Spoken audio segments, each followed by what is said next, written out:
Okay, looks like we're live and in living color. We are live.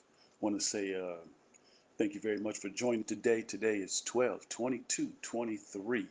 Seems like the year has gone by so quickly. 2 more days to Christmas, 8, 9 more days to the new year starts, and then people will definitely be starting a new chapter in their life. So today our definite question is, how will you design narrating your life narrative? But like I do each show, I definitely want to acknowledge certain things that are happening, especially if it's a valuable part and viable part of my life.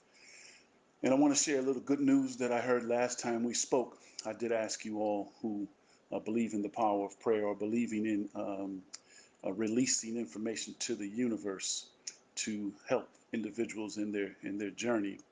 And I did see a message yesterday from my little brothers, who my little sister, Sharana Black, that said Terrence Black was trying to um, say some words. The doctors had told him that if he did recover, that he might not be able to communicate.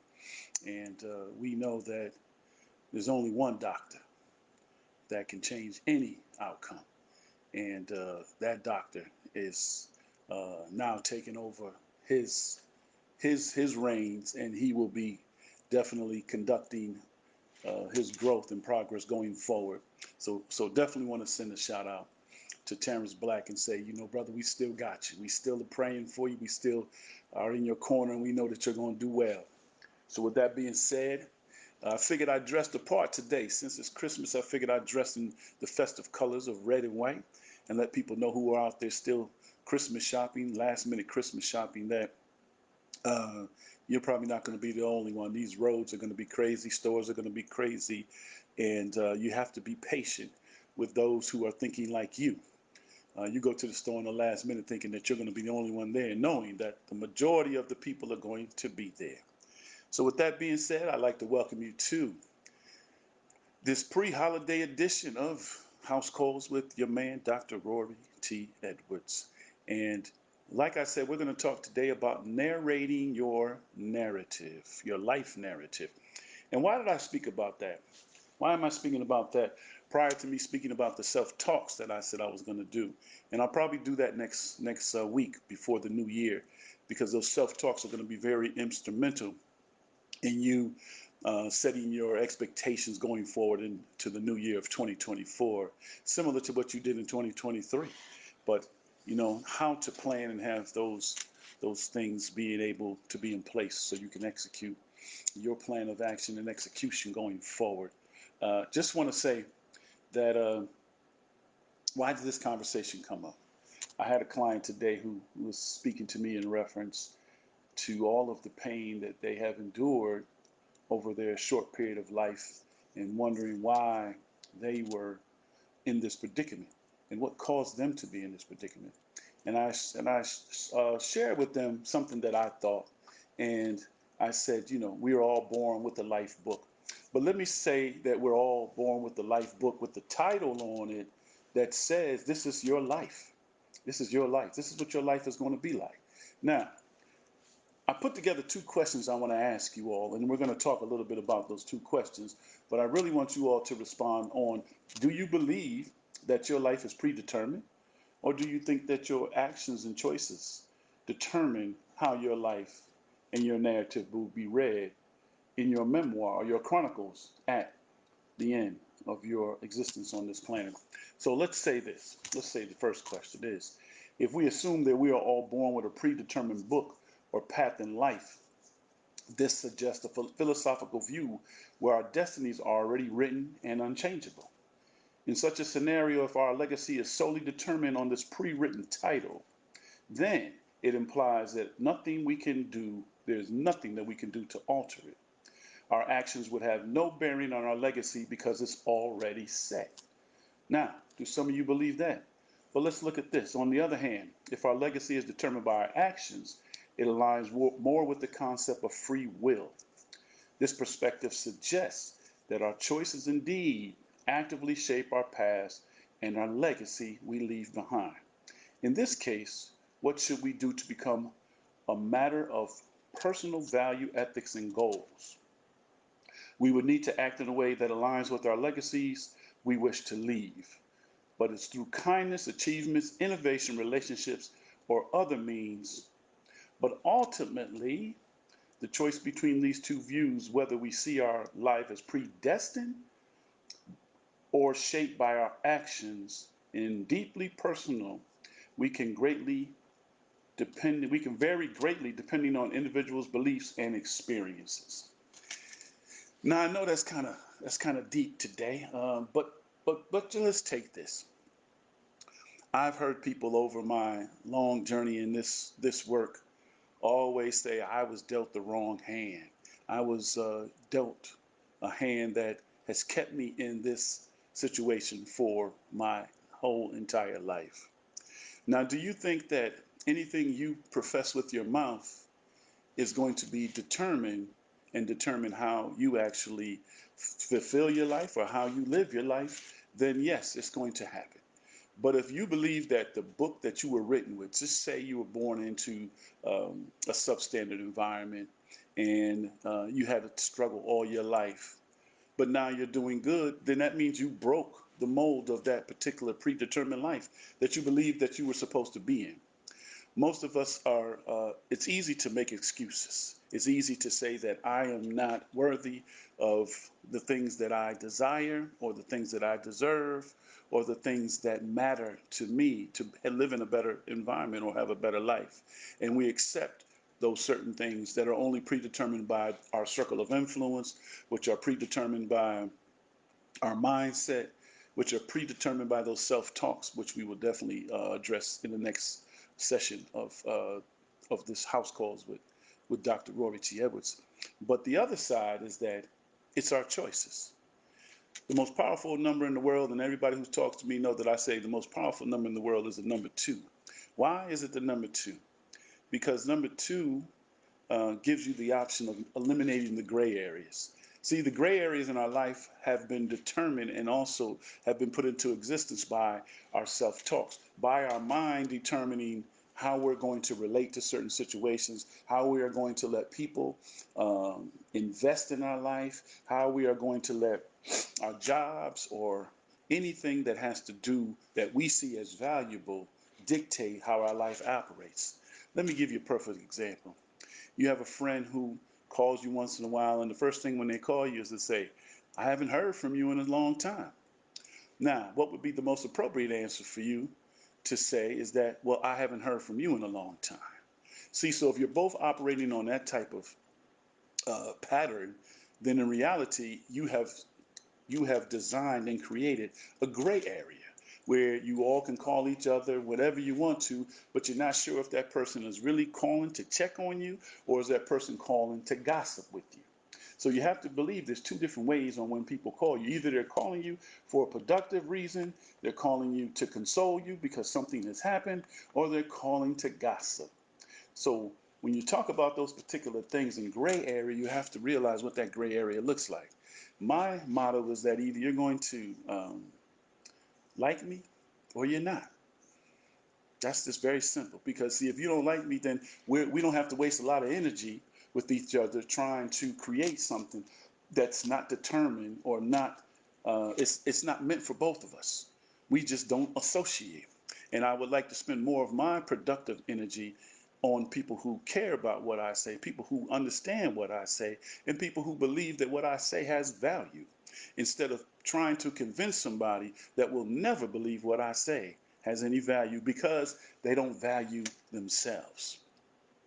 People who value themselves look for valuable people to engage with. That's just stuff that we're going to move forward in talking about some of these things as we move forward into 2024. And as we talk about this during the holiday season, a lot of people are spending money on individuals who they don't even know if the person values them. You may go out and buy gifts because you feel obligated. You may feel obligated. You may feel obligated to buy your grandchildren gifts, and your grandchildren only call you once a year. You may feel obligated to go out and do something for somebody because you feel that that person needs it more than you need it, but you also need it. So you got to understand, the book that was predetermined and written for you is not a book that is going to actually determine your life. In reality, this is just my assessment of this. In reality, you're going to determine what your life chronicles will be. At the end of your legacy, at the end of you writing your last chapter, the end, when someone gets up to read who you became, it's all based on what you did and how you made others feel about you in your life. It's not about the things that you drove, not about the gold that you wore, the diamonds that you wore, not about how many relationships you've been in, not how many divorces you had or how many marriages you had. It's not about how many times uh, you did something positive in your life or how many times you did something negative in your life. It's the people who are allowed to speak the words of how you make them feel in your life. So we all are born actually with a clean slate. We are born with a clean slate, but we are also introduced by those individuals who were giving the blessing to create us. And we know that as parents of children, the first thing we do is when the child's born, we start to begin so many things about what we're going to do for this child, what you're going to sacrifice for this child, what you are going to invest in so that this child has a life better than you. And then all of a sudden, life happens. The person that you chose to have the child with is not the right person for the child.